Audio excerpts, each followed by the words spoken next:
என்ன ஓய் திருக்கச்சி, தினமும் இந்த தெரு வழியாகத்தான் போய்கொண்டிருக்கிறீரா? இல்லை வேறு தெருவில் போய் அங்கு ஏதும் வம்பு தும்பில் மாட்டிக்கொண்டிருக்கிறீரா? அப்படியெல்லாம் ஒன்றுமில்லை. நான் இந்த தெரு வழியாகத்தான் போய்கொண்டிருக்கிறேன். அப்படியா? சத்தத்தையே காணோமே. சத்தம் எப்படி வரும் சுவாமி?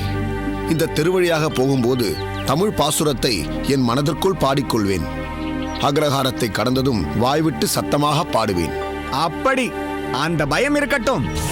ஆமாம், உமக்கு தெரியுமோ, உம் அத்தியந்த சிநேகிதர் சோமியாஜியும் உம்மை மாதிரியே ஒரு வம்பில் மாட்டிக்கொண்டு விழி விழி என்று விழித்துக் கொண்டிருக்கிறார்.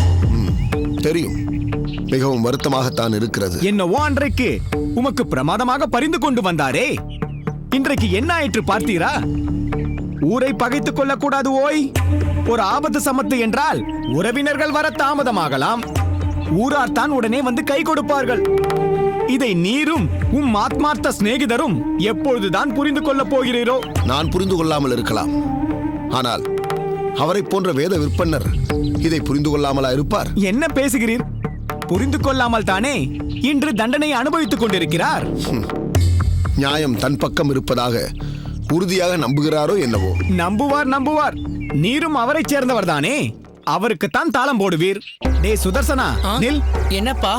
எங்கேடா போகிறாய்? விளையாட போகிறேன். என்னடா எப்பொழுது பார்த்தாலும் விளையாட்டு? சாப்பிட்டாயிற்றா? சாப்பிட்டேன். உனக்காயிற்று, எனக்காக வேண்டாமா? போய் வாழைத்தோப்பிலிருந்து 2 வாழை இலையை அறுத்து கொண்டு வா. நான் விளையாட வேண்டும் அப்பா. எல்லாம் விளையாடலாம், முதலில் வாழை இலையை பறித்து கொண்டு வந்து கொடுத்துவிட்டு பிறகு விளையாடு. போ. சுவாமி, பாவம் குழந்தை, அவன் விளையாடட்டுமே. நான் போய் வாழை இலை பறித்து கொண்டு வருகிறேன். இந்த உபகாரத்தை என்னால் செய்ய முடியும். வேண்டாம் ஐயா, நீர் இப்பொழுது எங்களுக்கு செய்து கொண்டிருப்பதே பெரிய உபகாரம். இதைவிட உபகாரம் நீர் எங்களுக்கு ஒன்றும் செய்ய வேண்டாம்.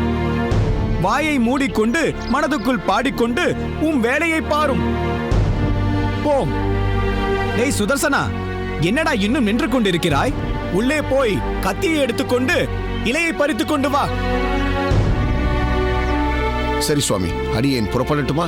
இன்னும் புறப்படவில்லையா? நான் கிளம்பும் என்று சொல்லி அரை ஜாமம் ஆகிவிட்டது.